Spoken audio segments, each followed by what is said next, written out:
effective decision making. We will discuss on decision making. Yeah. There are two types of decisions that normally being taken. One is the strategic decisions. This is concerned with organizational policy and direction.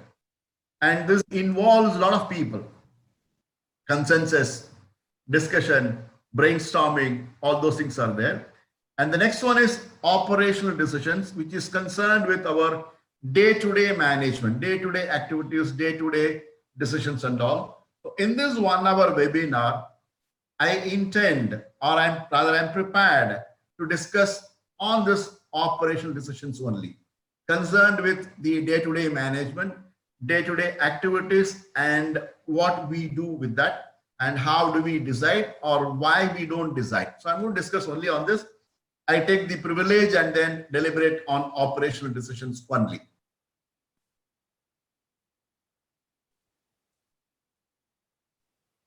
To start in a very lighter vein, a man wanted to cross a railway track. So he was standing near the track and then looking here and there, this side, that side, and who is crossing, he asked, this 7 o'clock express, Chennai Express, has it crossed? People said, yeah, it's already 7:35 now, Chennai Express is gone. There was one goods train to go just before Chennai Express, has it crossed? Yes, even that has gone. The 7:15 passenger train, has it gone? Yeah, that's also gone. Why are you asking all this? Do you want to catch train? This fellow said, no, I would like to cross the railway track and go to that side, and I want to ensure that everything is safe. So there are people like this that in life, on matters of not so important also, they sit on various details and perhaps bogged down by details, and they go into non-decisive mode, thinking that they are perfect in their decision making. These things do happen, or sometimes impulsively we also take decisions. These things do happen. There's a part of our life. Nevertheless, decisions are the pathways to power. Decisions make a crucial role in life, and whatever you are today is because of decisions you have taken in your life on matters of significance or not so significant life events. Tony Robbins, the famous motivational guru, #1 so far, unchallenged, a superstar we can say, he says in this book, Awaken the Giant, it is in the moments of decision your destiny is shaped. What we call as destiny is all shaped by the moment-to-moment decisions you have taken, consciously, non-consciously. Whatever we have decided, that is what shapes our life and destiny.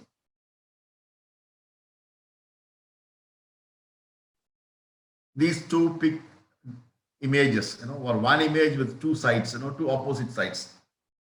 This man wanting to jump into water to commit suicide, tying a big stone, and the fish wanting to come to land, committing suicide. Today's job market is as bad as the picture. If you work in your existing company, you will die like the man. And if you quit the job, you will die like the fish. So very, very crucial decision-making moment. It's a decisive moment. So that is how life is. And life does not give much of very favorable choices. Life gives choices. It is for us to make it favorable and make it useful for us. Life, I would say, is very impartial. It keeps presenting before us choices, and it doesn't make it as favorable choice or unfavorable choice. It's how we make it that way. The decisions that we makes life or the situation favorable to us or not favorable to us.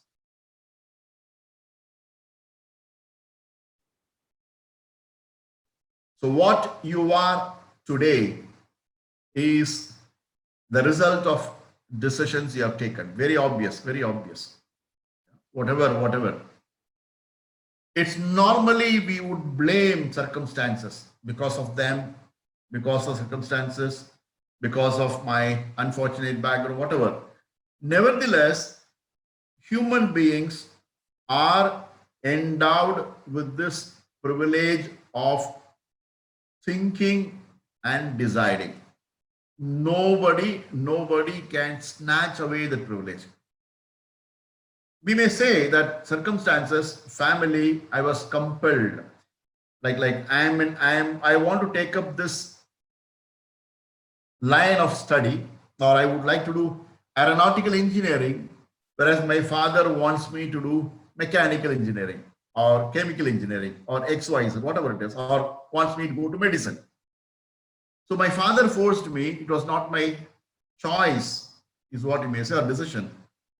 Finally, even though you means the student, wants to do aeronautical engineering, whereas the father wants you to do medicine, you have decided not to antagonize your father or not to put him to discomfiture, or you have decided that you don't have the capacity to explain to your father, or you don't have the capacity to stand by your choice. So you're yielding in. That yielding in is a decision you are taking under the pretext of circumstances. Whatever it is, if you come to responsibility frame that it is my decision, though forced by circumstances, I do what I do, or I did whatever I did. If you can take that onus, things can come to shape, at least in the coming future for you. But nevertheless, the point here is, we all know what you are today, what I am today, is the results of decisions you have taken, I have taken. And so logically, what you are going to be is the result of decisions that you are going to take.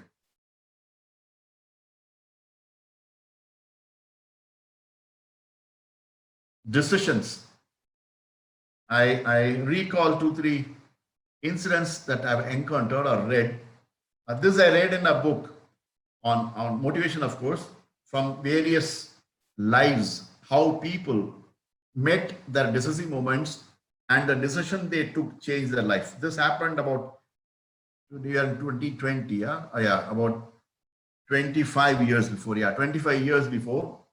This woman works in Port Trust, and she, along with her husband, decides to start a business, because being employed would be subservient to someone, income would be very limited, whereas when I can be on my own, when I start earning through business, I can prosper and lead a better quality life. So they both resign their job and they start a business. They start biscuit distribution business, totally a new venture. Normally, as it happens with any entrepreneur or business people, initially they have the big dreams. With whatever money they have, they put in investments, productive, non-productive, whatever. And as they start doing business only, working capital issue, money rolling becomes an issue. Stocks have to be cleared through bank, paying upfront, whereas supply to the market is on credit. In the process, they land into debt, more and more debt. Finally, it becomes so problematic that absolutely they are in debt trap and they could not mobilize money further, clear stocks or realize money from the market, stalemate. So both are in difficulty, and the husband and wife decides to commit suicide. Husband and wife decides to commit suicide. December 31st, middle of the night, husband and wife, they are about to take poison, consume poison and die. And at that time, the woman, the wife, thinks for a moment Okay, I'm going to consume poison now. My husband is going to consume poison now. Both are going to die. It's New Year when the whole world, English New Year, no, the whole world is celebrating. Absolutely, whole world is celebrating the New Year. We are going to die, and after we die, how will the world be? What will be the world be like? What will people say of me? How will the world be? She became curious. So she thinks for a moment, okay, instead of dying today, let me die tomorrow night and see for one day what happens in the world after we die. So she decides to postpone her consuming poison by a day and lives January 1st as a day as if she is dead. So she comes to office, sits there, and as usual, people who lent money comes and demands money from her. He says, see, I don't have money on hand now. I'm going to die. I should have died yesterday night. I only postponed it to today night. So I don't have money. There's no point. Whatever you want to do, you do, please. Then they start begging her, please don't die. Be alive to pay back the money. Don't die. That gave her a realization. All along, these people were driving me mad, crazy. I was afraid of them, running away from them, thinking that they would harm me. And so I want to harm myself to end my life. Now they start pleading, requesting. The tone has changed, which means when I can face facts of life and state facts and work towards what I want to achieve, I think I can lead life. That moment, the decision she took changed the entire contour of her life, and she started leading life, telling people that if you allow time, I can pay. I don't know when I can pay back, but certainly I'll pay back if you are allowed time. So they all waited patiently, and in a matter of 3 years, she cleared off all her debts and started business again. So that decision entirely changed their life. Like this, like tsunami came. A couple, they lost their children. So they went in search of children and they could not locate their two children. On the contrary, they found a lot of children without parents, orphaned. And they decide, instead of me committing suicide and forcing my wife to commit suicide, let us become parents for these children. They decide, and now that person, the couple, have given life to more than 25 children. It's almost 2004. It's almost 16 years now. Yeah. They have given life to many children now. A moment of decision that has changed the entire way forward. What I'm saying is, it is not the condition of life that determines your destiny. It is the decision that you take determines your destiny. Even from Mahabharata, when Bhishma was a witness to Draupadi's torture in the court of Duryodhana, Bhishma could have prevented. But then when Draupadi was insulted by disrobing, Bhishma silently was there and he lived with that guilt lifelong, and he suffered for that finally. Whereas in Ramayana, Jatayu, though a bird of an inferior life form than man, we can say, but Jatayu fought with Ravana to save Sita, and so Jatayu was blessed with a different life. So decisions. So it is a decision that shapes our destiny, not the conditions of life. I just quoted this one. It's for you to think. It's not about situations of life, what you decide to do. That means power is in your hands, reins in your hand, and you can lead life in the way you want to lead, provided you own your power of decision making, believe in your ability to take decisions, and take responsibility for wrong decisions, and go for course correction, move forward.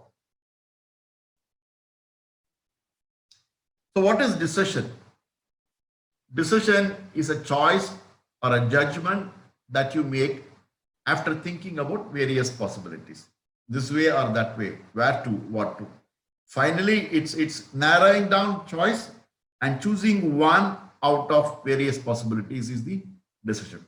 Even non-deciding is a decision that people take. Let me not decide about it. Let things take its own shape is also a decision that people make.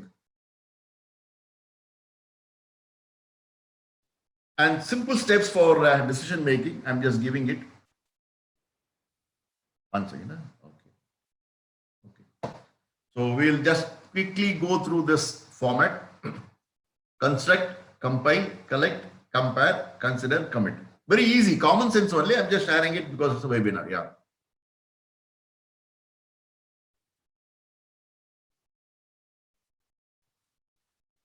C's of decision making. Yes.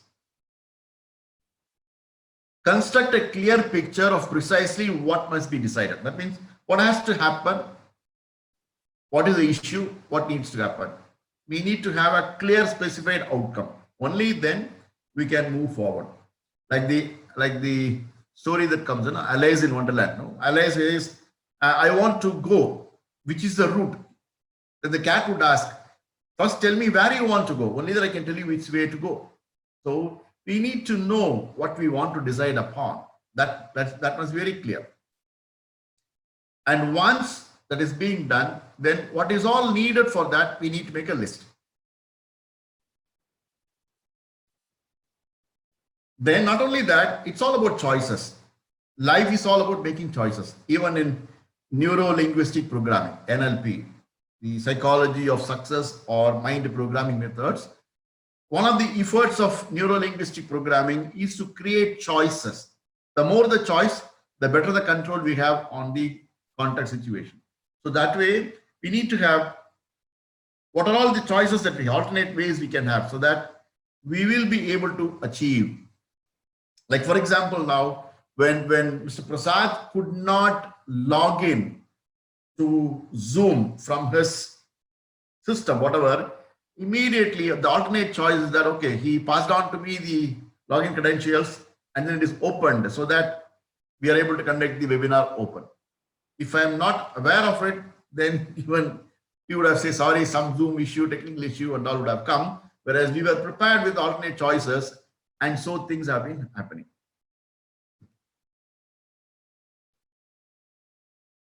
And then compare alternatives that we require. Of the various choices, we can make the best choice available and then move forward. Also, question of being prepared. What can go wrong? If things go wrong, then how to salvage or way forward. That also we need to be prepared.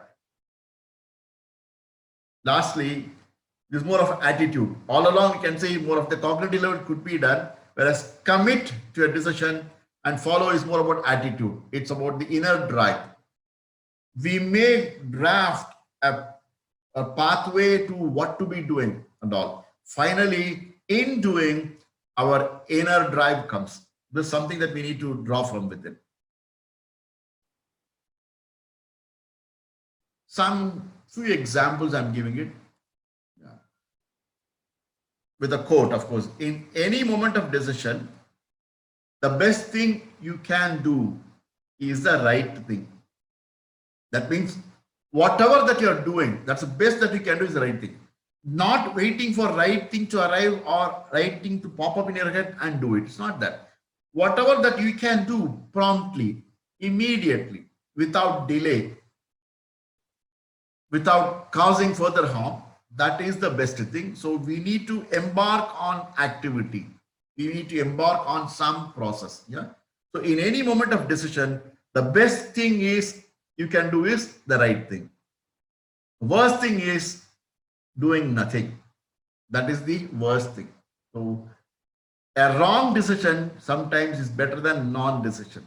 Sometimes, not in all contexts, of course. But then in the routine moments of life, we say, something is better than nothing. So if you do something wrong, that will tell us where we can do right later. What is important about decision making is the willingness to take decision and implementing it, not dilly-dallying or thinking that someday, somehow, something would dawn and things can happen. If you have the privilege in life, yes, you can do it. Not everyone is privileged enough to be such sitting on idle, sitting on fridge, I would say, and do it. So it is in any moment of decision, the best thing is do what you know at that point of time.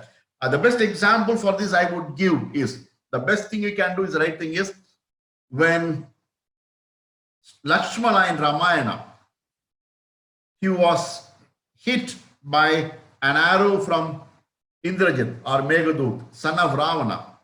He became unconscious, and if he's allowed like that, he would die. So Jambavan finds that the only panacea, the medicine for this is getting Sanjeevi from Meru Hill.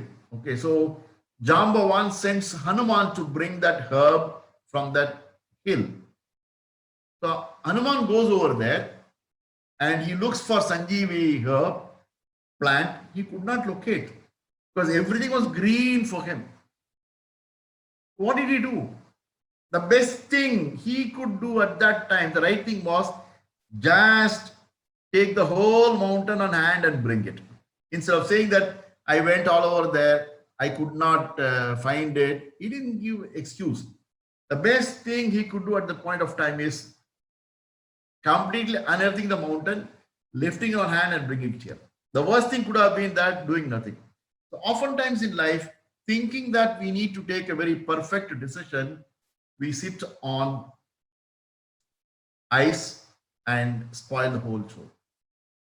Never be afraid to take decisions. Take it. If it goes wrong, can course correct it. So this kind of decision is relevant during didi learning. At least in matters of routine importance, routine life, please do something than waiting. Maybe not on very matters of major importance in life, significant events like maybe change of career or married life or anything concerned very major life decisions. Maybe you need to ponder, think, consult, consider, give time, allow time to cool. That I understand. But in matters of routine, where you need to take a decision, if you doubt your ability, then it could be a problem. Sometimes it is the smallest decisions that can change your life forever. It could be very insignificant, but that could bring in, we can say coincidence also. That, okay, let me attend this webinar today. It could be a smallest decision, but that can bring a change in your life forever because subconsciously, unconsciously, it can give you a clue or a lead by which later in life, major decisions you might be able to take very easily. So sometimes it is the smallest decisions that can change your life forever because the importance is decisions are decisions, not about small or big, how trivial or how small. Even for example, deciding on your wardrobe. What is there here? Just a dress that you need to buy. It could be a very smallest decision. Yet when you choose and decide and buy and wear it, that reinforces your self-esteem. From that angle, all decisions are very important, no matter how small or trivial.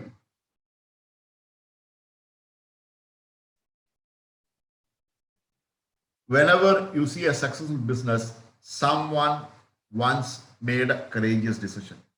Peter Drucker says this. It's a fact of life. Fact of life. Whatever, all the entrepreneurs, people who have come up in life the hard way or any big venture, someone has made a courageous decision and then they came forward. They can say odd people out. They thought out of box for a new way and they became a legend in their own field or they are pioneer in the field, we can say.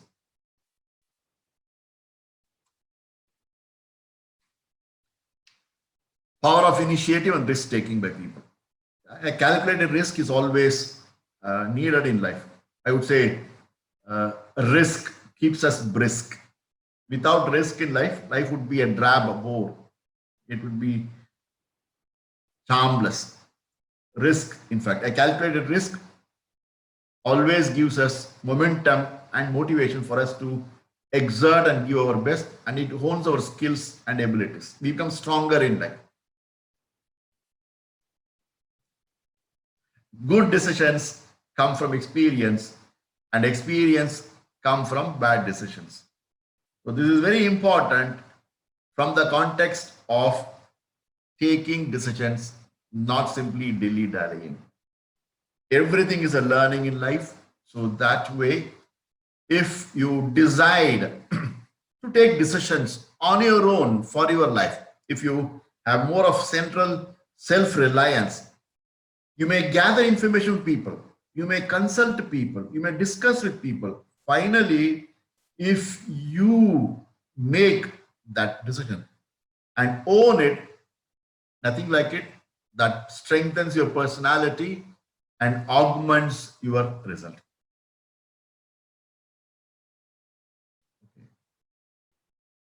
Oh, this is one example that is being shared in many corporate webinars, training programs.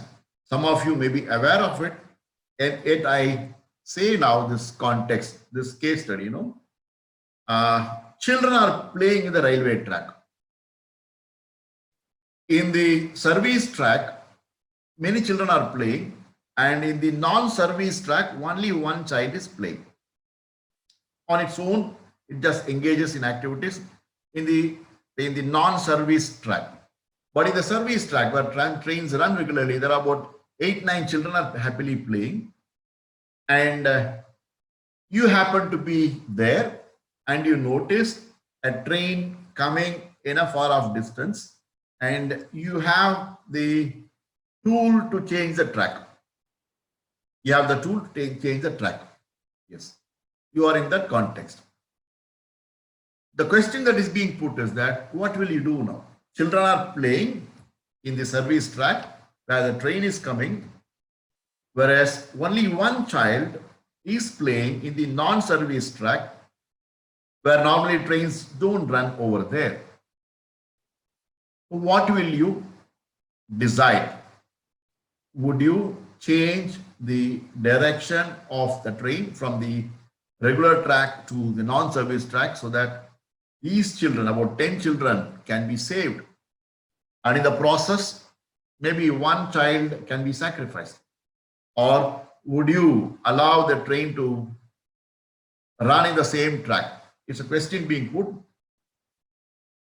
Worldwide, immediately and impulsively, many have given the answer that no, I will change the direction and I will send the train in the non-service lane now so that these children's life are saved. That's the decisions many have given in the case study. I do not know what you will decide. Since it's a one-way dialogue, one-way monologue I'm going on, I leave it to you to think about it before I give the answer. Hold your answer in your mind.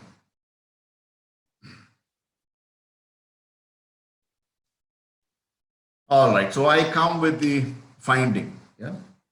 Now, the context here is many children are playing in the service track. Train is coming the distance, and only one child is playing in the non-service lane.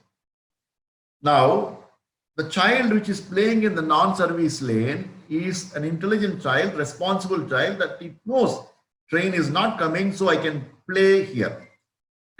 Whereas in the regular service lane, in the track, children are playing. The point here is the children may be knowing that when the train comes, they need to run away and then allow the train to pass, perhaps. So if you, in order to save the children from the running track, if you divert it to the non-using track, then you are not doing the right thing. Your decision is not appropriate, because for the right decision that the child took, it is being penalized. And the finding says in life also, simply because one person, only a lone man, does something correctly as per rule, and many are violating, compromise is being made and the majority is being followed. For example, this usually happens in the signal. When there is a red signal in the traffic junction. Opposite side, there is no vehicle coming. Then the impulse. Anyway, that side, no vehicle is coming. Can I take the vehicle? Can I take and then violate the signal? Before green comes, can I go? It comes. There could be one person who, or when it is simply from green to yellow to red about to come, one man, a conscientious man, could be stopping the vehicle, but somebody from behind could, barge in and hit it, thinking that everybody goes. So these things do happen. This dilemma always comes in life. And the expert finding says, if you divert the train in the non-service lane, you are committing a crime on the child. 1, 2, since it's a non-service track, it may not be maintained properly. So there is all the more danger for the passengers in the train. And being a service lane, that children know, maybe they are aware that once they hear the engine horn, they may move away from that. So the right decision is to be calm and then follow your brain, is what is the finding. These kind of moral dilemmas we get in life, because in our decision-making process, we are a mixture of both emotion and rational thinking. All these things play a part. When there is all the time under the sun, maybe we can think leisurely and come to decision, but then life doesn't give us the privilege. Sometimes we are cornered and made to decide faster, and we need to keep moving forward. Or thinking that right decision, sometimes posterity proves is wrong decision, and we regret later. These things happen. Making a true decision means committing to achieve a result and cutting yourselves off from any other possibility. That means decision making is narrowing down your choices and committing to only one and being with that. That's what is decision. Otherwise, it is simply dilly-dallying. Okay. Now, normally, decisions are made in these two ways: a rational way or emotional way. Universally, at the individual level, normal human being, a study says mostly human beings are emotional in their decision making. That's what they say. That is advantage for advertisers, marketeers, and they touch the emotion of people to push their brand and make them buy. And we are more emotional in our decision-making process, is the finding. We may use all rational, but then we go for a confirmed bias. The moment I decide on something, and then I find all logic to justify. That's how normally human beings go. Yeah. And rational decisions can be taken, maybe I said at the strategic level, but at the operational level, mostly we take an emotional decision. That's what is happening.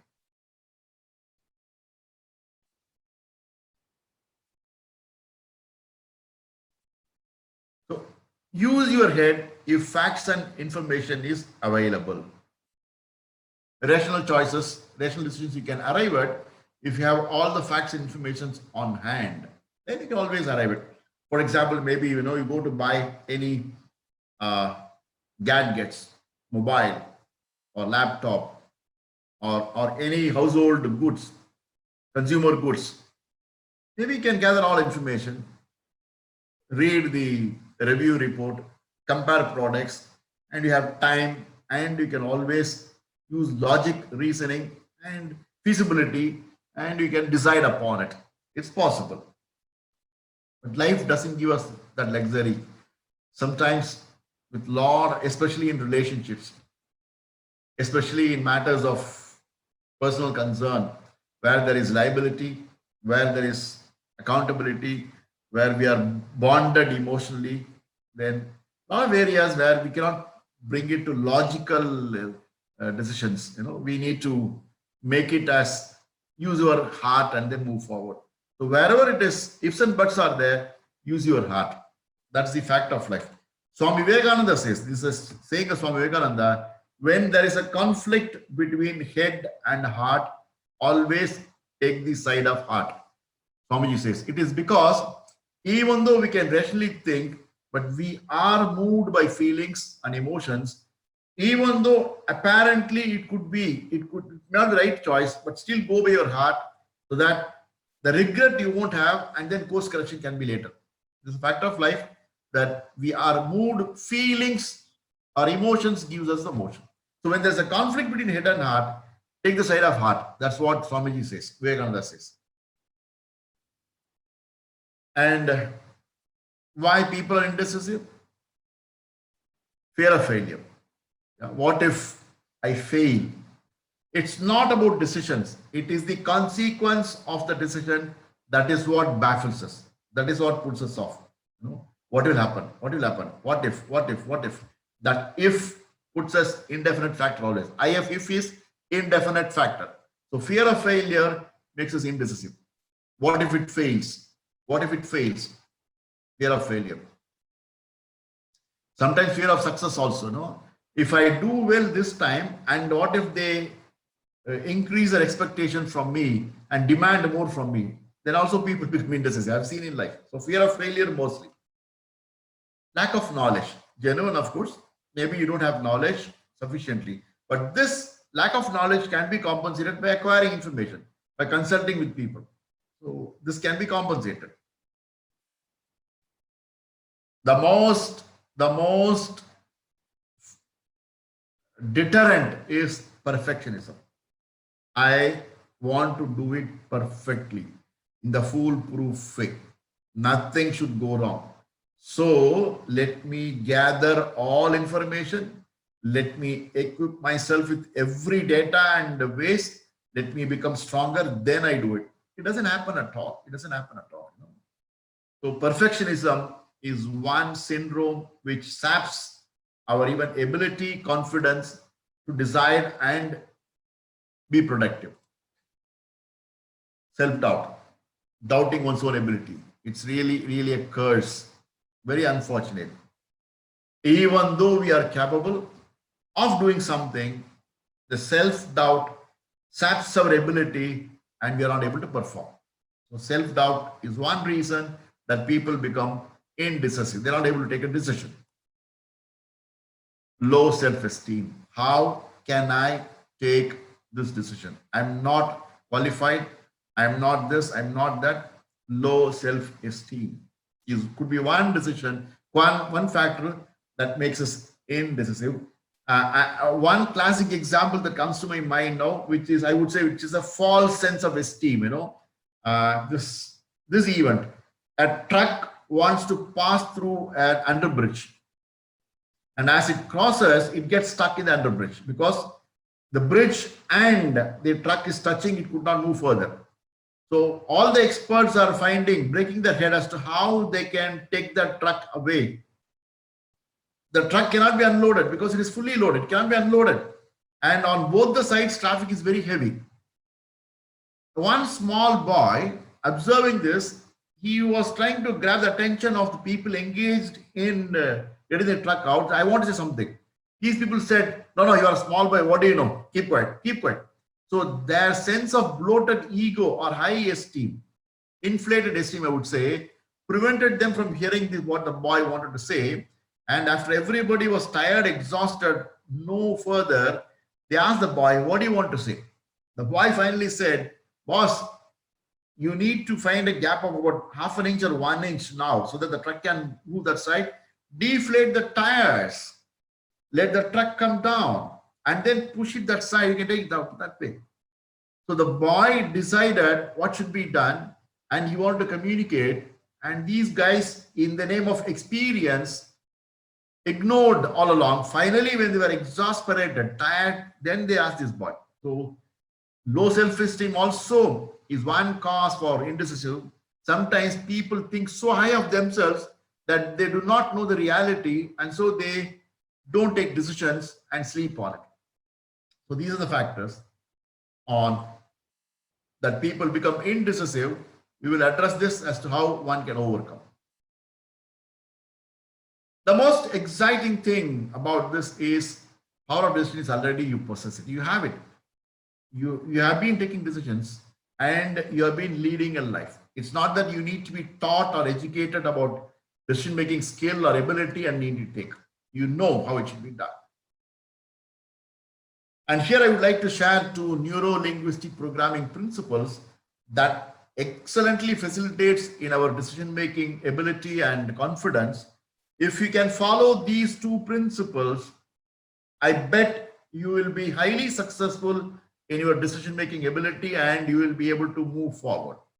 I'll explain what these two are. Now, people make the best choice available to them at that point of time. The brain is programmed, according to NLP, the brain is programmed in such a way that it automatically chooses the best among what is present over there.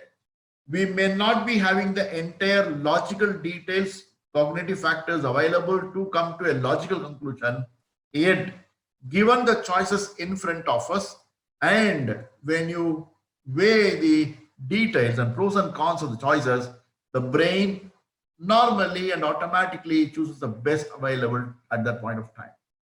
So whatever the decisions that you took in the past about which that you regret now is a wrong according to NLP, because you took the best decision or choice based on the information available to you at that point of time, and that was the best decision for you given the knowledge, experience and awareness.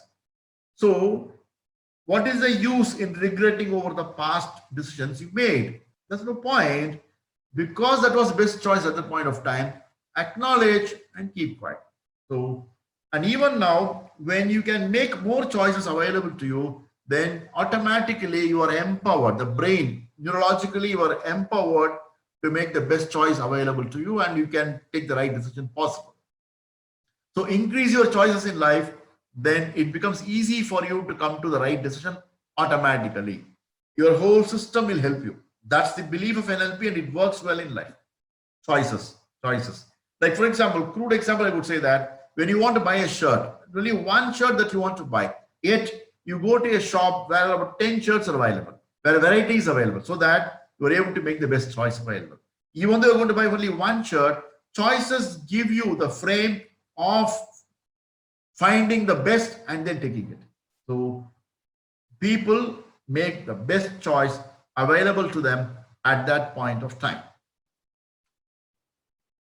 And the second one is, there is no failure, only feedback. So whatever the decisions that you took in the past about which you regret now, no need, boss, you are wasting your time. It's an unproductive wastage of your energy in the moment for something that happened in the past.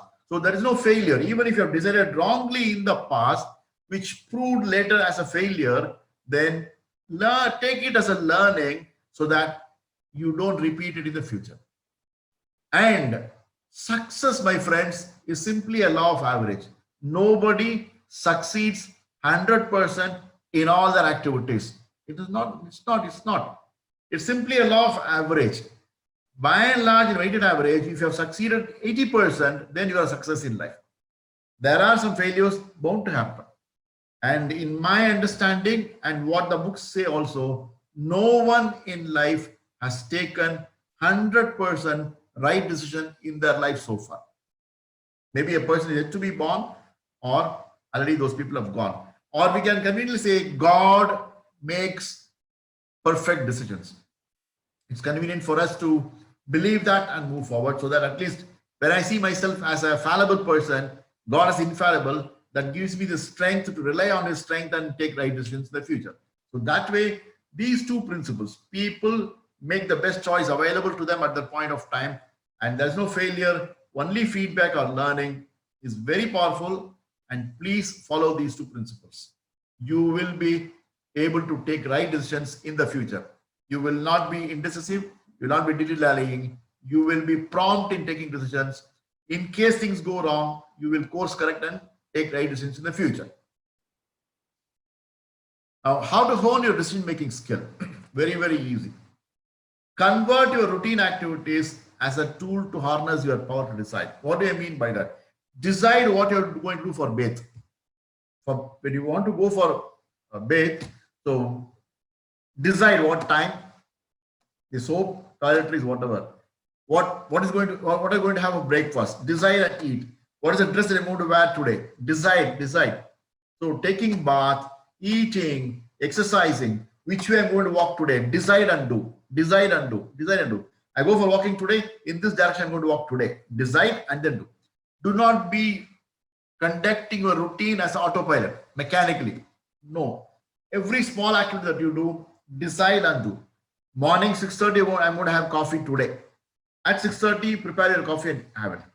Tomorrow I'm going to have 6:35, decide and have coffee. So these are routine matters which are, though non-significant, yet the consequence is not going to be affecting much. So here you need to tune yourself to believing that you can decide and do. Oftentimes, people know when I decide, sometimes things don't happen, I don't do. Or they doubt their ability to decide. It's more a belief system which has no validity. Maybe one error, like what is phobia? A fear in one situation is extended to other situations, phobia. An unrational fear is what is called a phobia. Same way, we have the lingering doubt that because I did one thing wrongly, will I be able to do correctly in the future? So it's a self-imposed limitation we have on us. To break that, this is the only way. Convert your routine activities. What is the dress I'm going to wear today? Decide and wear. Monday, this dress. Tuesday, this dress. Wednesday, this dress. Like that, maybe you can make a choice, decide and do. This is what I'm going to eat. Monday, I'm going to eat this recipe, this menu. Tuesday, this menu. Something like that. Convert your routine activities, decide and do. Decide and do. Decide and do. Then subconsciously, your mind will believe you are capable of deciding and executing also. And your subconscious mind will say, you are capable of taking the right decision at the right time, and you are capable of executing also. That way, there will not be any vacillation. And as a matter of fact, state of flow that easily you can decide even matters of significance, and brain will automatically weigh the pros and cons, and you will be amazed that you can take right decision in a snap of time. This is something to be experienced, my friends. Decide and do, decide and do. A subconscious mind will fully believe you can take the right decision and implement it immediately. Simple routine activities, though insignificant it may appear, but that is where the clue for the ability to take decision lies. Use it. It's your life. You are leading, nobody else. You are leading it. You can do it. You can overcome self-doubt and limiting belief. And easy to remember, I can air your decision. What do I mean by air your decision? It is attitude. Decision making is an attitude. Believe you can. So attitude is something that you need to bring from within. It cannot be passed down or injected. So you can do it. What prevents people from taking action is fear of failure. The only antidote to fear of failure is taking action. Taking action comes by attitude. Perfection is a disease if it prevents our spontaneity. If it prevents your spontaneity only, perfectionism is a disease. Otherwise, to do perfectly is an attitude is okay. Decision making is a matter of habit. It's not an exceptional skill gifted to somebody. It's for everybody, and you can decide appropriately. Yeah. And only those who have failed in earlier decisions know the right way to take right decisions. Otherwise, you may not be knowing it. So it's okay to do wrong in your decisions so that you come to know the right decisions later. Then I is involvement. You need to involve. It's sense of owning. It's my life or my situation, my context, that I need to involve myself in the decision-making process, and I own it. I do it. It's my project. So this kind of owning, involvement, will give you the strength to take right decisions. Otherwise, you'll be a mute spectator. Somebody will be deciding and there will be a pawn in their hands. You'll always be dependent on somebody else. No, you need to involve. Even if you take advice on someone, get to know the facts from them, learn it, absorb it, own it, and implement it. Involvement is important. And for you to develop the skill of decision making, make as many decisions as possible. And then in mundane tasks, eating, dressing, chatting, when you do like that, you will be prompt in decision making, involvement. Decide and do. And R is responsibility. Whatever be the outcome, you are responsible for it. Take responsibility for it. Even if things go wrong, it's okay, it has gone wrong. I'm responsible for it. And what can I do next? What should be done next? So never be afraid of facing failure in case, with the fullest intention of taking the right decision. If things go wrong, take responsibility. Things can go wrong. Governments have done wrong decisions. Recently, Shivan from ISRO, in their satellite launch, something went wrong. Government took responsibility for it. Course correction is being done. So taking responsibility is the mark of a person wanting to hone the decision-making skills. So take responsibility, things will happen. If it is the right decision, one must not hesitate to take credit for it, acknowledge, and contribution of others involved decision-making. So whatever that you do rightly, claim credit for it. I did it correctly. Feel happy about it, appreciate yourself, and feel elated about it. And whoever has contributed to your decision making, acknowledge, thank them for helping you. Yeah, this is in this way. Yeah, if any wrong decision is taken, take responsibility and then learn from it and move forward. So, attitude, involvement, and responsibility are your decisions. You can definitely succeed. And the irony of life is that success is truly the result of good decisions. Good decision is a result of experience. Experience is often the result of bad decisions. So that way, we need to learn only by bad decisions. And bad is good if bad is bold, authentic, and decisive. If you are bad, if you are bold, if you are authentic, if you are decisive, fantastic that you can be right in all your activities in the future, and you can definitely be a man of decision, take decisive actions, and succeed and grow in life. So that way, decision is the power set in motion. Decision is shaper of your destiny. Decide to decide. Decision will truly decide your happiness. So with this, thank you very much.